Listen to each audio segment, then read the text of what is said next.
જેઓનું રાષ્ટ્રની આઝાદીમાં કોઈ પણ પ્રકારનું યોગદાન નથી, તે આજે રાષ્ટ્રની સુરક્ષાની વાત કરી રહ્યા છે, રાષ્ટ્રની સલામતીની વાત કરી રહ્યા છે અને રાષ્ટ્રની આઝાદીની વાત કરી રહ્યા છે।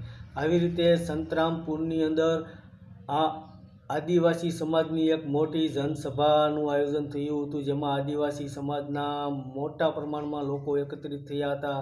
આમ આદમી પાર્ટીના મોટા નેતાઓ અને કાર્યકરો એકત્રિત થયા હતા। ત્યારે ડેડિયાપાડાના ધારાસભ્ય ચૈતર વસાવાએ સરકાર ઉપર પ્રહારો કર્યા હતા અને જણાવ્યું હતું કે હાલમાં સરકાર મહિલા સુરક્ષાની વાત કરી રહી છે, બાળ સુધારની વાત કરી રહી છે, શિક્ષણની વાત કરી રહી છે, પરંતુ આ મુદ્દાને લઈને જ્યારે રજૂઆત કરવા જઈએ છીએ ત્યારે અમને જ રોકવામાં આવી રહ્યા છે।